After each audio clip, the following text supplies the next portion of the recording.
Hello বন্ধুরা বন্ধুরা আপনারা সবাই কেমন আছেন? আশা করছি ভালোই আছেন। আমিও ভালো আছি, আমরা সবাই ভালো আছি। আজকে দুপুরে কি রান্না বান্না হচ্ছে বন্ধুরা? আজকে সেইভাবে কিছুই করছি না।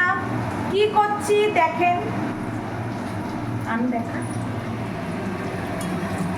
পটল ভাজা হচ্ছে বন্ধুরা, পটল ভাজা হচ্ছে। আর এখানে ভাত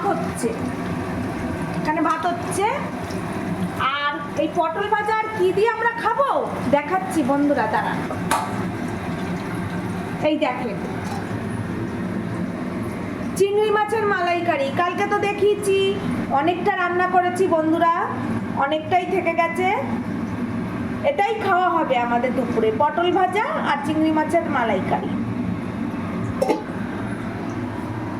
আজকে বন্ধুরা বেশি কিছু করিনি, শুধু পটল ভাজা দিয়েই খাবো, কারণ রাত্রে আমরা অন্য কিছু খাওয়ার ইচ্ছে আছে। তা যাই হোক, কেননা বন্ধুরা আমরা তিনজন তো, একটু বেশি রান্না হলেই ফ্রিজে থেকে যায়। তার জন্য আজকে কিছু করলাম না যে চিংড়ি মাছটা খেয়ে আগে শেষ করব। তাই পটল ভাজা আর চিংড়ি মাছ দিয়েই দুপুরে খাওয়া হবে। আর বলেন তো, মাছ মাংস খাওয়ার দিন কি চলে গেছে? সে তো রোজই খাই। আজকে তাই আগে ফ্রিজেরটা শেষ করে নিই, তারপর আবার কালকে তো খাওয়াই হবে। এই আজকে রান্না বান্না বন্ধুরা কেমন লাগলো? কিছুই না, শুধু আজকে রান্না হচ্ছে পটল ভাজা আর ভাত, এটাই আজকে রান্না হচ্ছে। তাহলে বন্ধুরা ভিডিওটা একটু ভালো লাগলে লাইক কমেন্ট করবেন অবশ্যই। আর তাহলে পরের ভিডিওতে আবার দেখা হচ্ছে। এখনের মতন টাটা।